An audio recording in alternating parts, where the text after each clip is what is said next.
71 میں سابق مشرقی پاکستان میں بھارت کی ناقابل یقین کامیابی نے انہیں کچھ زیادہ ہی خود اعتماد بنا دیا تھا۔ دلی میں چند روزہ قیام کے دوران میں نے محسوس کیا تھا کہ وہاں سیکیورٹی زیادہ سخت نہیں تھی۔ یہ ایک کاسموپولیٹن شہر ہے اور یہاں بھارت کے ہر علاقے کے لوگ رہتے ہیں، جن سے انہیں خطرہ ہو سکتا تھا کہ انہیں وہ شکست دے کر تقریباً مردہ سمجھ بیٹھے تھے۔ مختصراً یہ عرض کروں کہ میں نے حالات کو دیکھتے ہوئے ہدایات سے ہٹ کر کچھ تبدیلیاں کی تھیں۔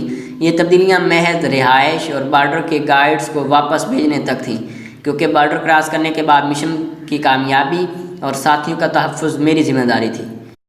مجھے احمد نگر جانا تھا۔ پاکستان بریفنگ میں بھی بتایا گیا تھا کہ احمد نگر بھارت آرمڈ کور یعنی ٹینکوں کی ٹریننگ کا مرکز ہے۔ اس ٹریننگ سینٹر میں آرمڈ کورس کے نوجوانوں کو نہ صرف موجودہ ٹینکوں اور ان کی گنوں کے چلانے کی مشق کرائی جاتی ہے، بلکہ روس سے درآمد شدہ ٹی سیریز کے نئے ٹینکوں کا استعمال بھی سکھایا جاتا ہے۔ وادیوں میں ہوائی فائرنگ کرنے والے ماہر نشانچی ہرگز نہیں ہو سکتے۔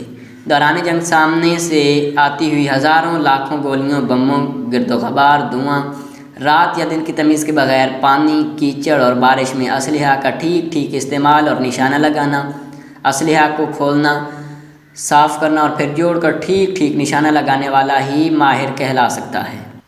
اس حقیقت کو ماننے سے میں کبھی انکار نہیں کروں گا کہ بھارتی افواج اگر تربیت میں ہم سے بہتر نہیں تو کم تر بھی نہیں، لیکن برصغیر پر مسلمانوں کی 1000 سالہ حکمرانی نے انہیں کم ہمت بنا دیا تھا۔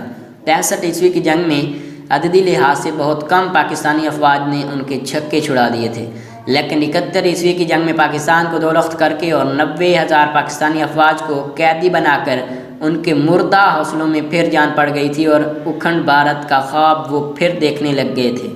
میرا مشن یہ تھا کہ میں احمد نگر کے ٹریننگ سینٹر میں جا کر نئے درآمدی ٹینکوں کے متعلق مکمل معلومات حاصل کروں کہ آرمڈ کی کون سی ریجمنٹ یہاں ٹریننگ حاصل کر رہی ہے اور کن ٹینکوں پر۔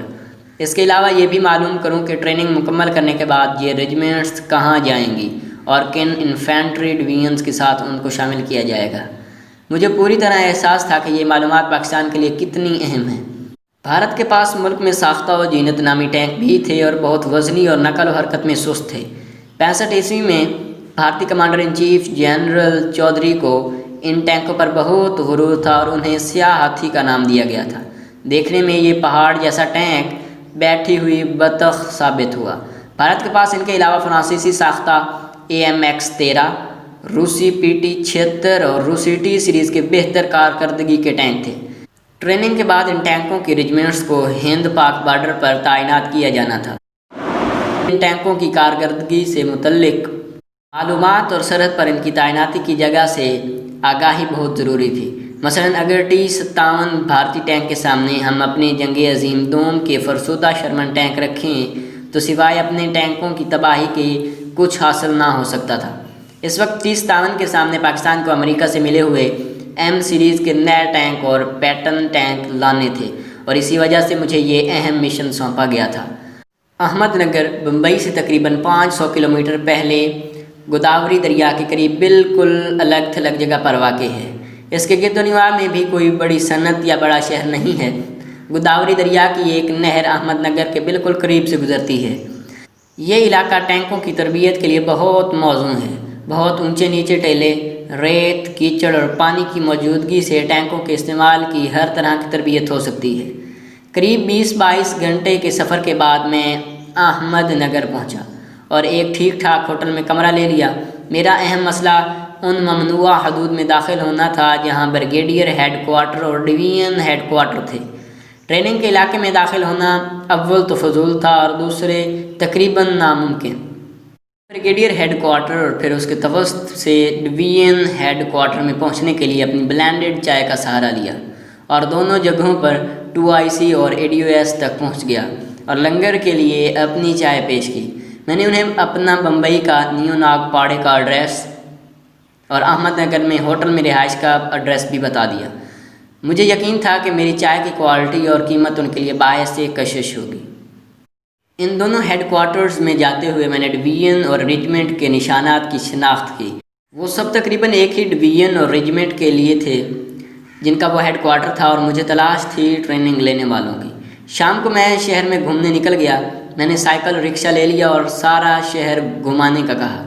ٹریننگ سینٹر کی جانب جہاں شہر کی حدود ختم ہوتی ہے وہاں میں نے چھاؤنی سے باہر شراب خانے دیکھے اور فوجی جوانوں کو اندر جاتے اور باہر نکلتے دیکھا۔ میں ایک شراب خانے میں داخل ہوا اور ٹریننگ کے دوران چونکہ مجھے بھارت کی سب رجمنٹوں کے نشانات ازبر کرائے گئے تھے، اس لیے میں نے فوراً پہچان لیا کہ یہ سب مختلف ٹینک رجمنٹوں کے جوان تھے۔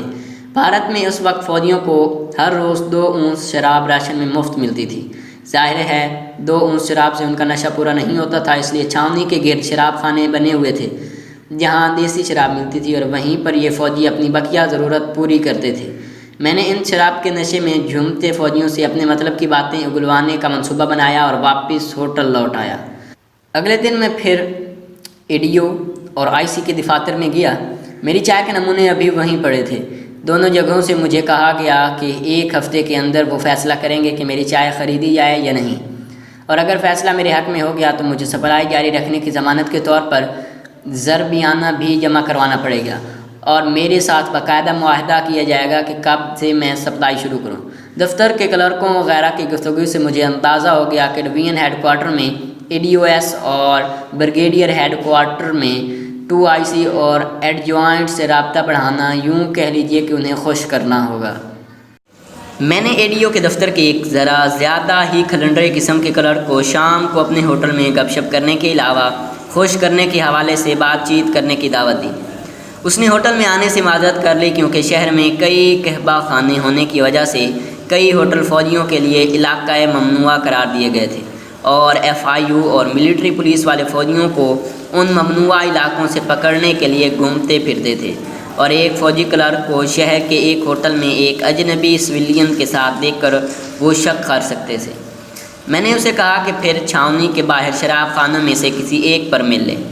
وہ مان گیا اور مجھے ایک شراب خانے کی لوکیشن سمجھائی کہ وہاں 8 بجے شام ملے گا۔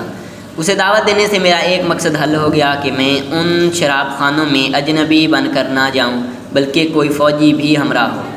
ایک بار وہاں متعارف ہو گیا تو پھر وہاں دوسروں سے اپنے مطلب کی باتیں اگلوانے میں زیادہ دشواری نہیں ہوگی۔ شام 7:45 سے بھی پہلے میں وہاں پہنچ گیا اور باہر ٹہلنے لگا۔ دروازے سے اندر دیکھا تو وہ پہلے ہی بیٹھا ہوا تھا۔ میں اندر داخل ہوا اور اس کی میز پر پہنچ گیا۔ اس نے پرتپاک خیر مقدم کیا اور اس سے پہلے کہ وہ کچھ آرڈر کرے میں نے وہاں پر مہیا سب سے اچھی شراب کی پوری بوتل لانے کو کہا۔ چند لمحے تو اس نے رسمی سا احتجاج کیا، جس پر میں نے کہا کہ تم فوجی ملازم پیشہ اور قلیل تنخواہ پانے والے ہو جبکہ میں کاروباری آدمی ہوں۔ دوران میں نوشی اس کے 2-3 واقف کار بھی آ گئے اور انہیں بھی اس نے اپنی ٹیبل پر بلا لیا۔ شراب خانے کی اس حال میں مختلف ٹینک رجمنٹوں کے جوان اور NCO موجود تھے اور بہت غل غبارہ کیے ہوئے تھے۔ مجھے ایسے ہی ماحول کی تلاش تھی۔ میں خاصا چوکنا بھی تھا، لہٰذا اس رات سوائے ادھر ادھر کی باتوں اور ہنسنے ہنسانے کے کوئی بات نہ کی۔ وہاں پر معلوم ہوا کہ یہ سب سے معقول شراب خانہ ہے اور تمام شراب خانے رات 12 بجے لازمی طور پر بند ہو جاتے ہیں۔ کھانے کے لیے بھی سب کی پسند کا آرڈر میں نے دیا اور جب ہم اٹھے تو وہ 3 بوتلیں ڈکار چکے تھے۔ وہ اپنی موجے ترنگ میں چھاؤنی کی طرف چلے گئے جبکہ میں نے ایک رکشے پر ہوٹل کی راہ لی۔ وہاں کا ماحول دیکھ کر میں نے پختہ ارادہ کر لیا کہ اگلی شام سے میں اپنے کام کا آغاز کر دوں گا۔ اگلی شام میں 7 بجے ہی وہاں پہنچ گیا۔ اس وقت بھی شراب خانے میں خاصے گاہک تھے۔ گزشتہ رات کی بڑی ٹپ کی وجہ سے ویٹر نے بڑی خوش اخلاقی سے مجھے خالی ٹیبل پر لا بٹھایا اور اسی شراب کی بوتل لے آیا۔ تھوڑی دیر کے بعد میں گلاس ہاتھ میں تھامے اٹھا اور ایک ٹیبل کے پاس سے گزرتے ہوئے جان بوجھ کر لڑکھڑایا اور گلاس ایک فوجی پر انڈھیل دیا۔ اس ٹیبل پر 5 فوجی بیٹھے تھے۔ وہ مجھے گھورنے لگے۔ میں نے معذرت کی، مسکرایا اور پھر کھل کھلا کر ہنس پڑا۔ اس سے پہلے کہ وہ کچھ بولیں میں نے کہا کہ بمبئی سے آیا ہوں، آپ ہی کی چھاؤنی میں ADOS کاروباری سلسلے میں مل چکا ہوں، آپ کا مہمان ہوں، لیکن اب آپ 5 میرے مہمان ہیں۔ شرابی انداز میں نے بیرے کو کہا کہ میری ٹیبل سے میری بوتل اور 2 اور بوتلیں اسی ٹیبل پر لے آئے۔ ہر جگہ پر نچلے درجے کے رینک کے فوجی اور جوان عموماً بہت محدود سوچ رکھتے ہیں، اور پھر جب ADOS جو کہ لیفٹیننٹ کرنل کے عہدے کا ہوتا ہے سے ملنے والے کاروباری شخص ایسے رینکس میں بے تکلفی سے بیٹھ جائے تو وہ خاصے مؤدب ہو جاتے ہیں۔ انہوں نے پہلے تو میرا مہمان بننے سے انکار کیا، لیکن جب میں نے بے تکلفی سے یار یار کہنا شروع کیا تو ان کی جھجک ختم ہو گئی اور دوستانہ ماحول پیدا ہو گیا، اور تھوڑی دیر میں نوبت یہاں تک پہنچی کہ وہ میرے ساتھ ٹھٹھا مذاق کرنے لگے۔ میں نے نہایت ہوشیاری سے گفتگو کا رخ اپنے چائے کے کاروبار، بھارتی بنگال کی چائے اور پھر سابقہ مشرقی پاکستان سے چائے بھارت میں اسمگل ہونے کی طرف پھیرا۔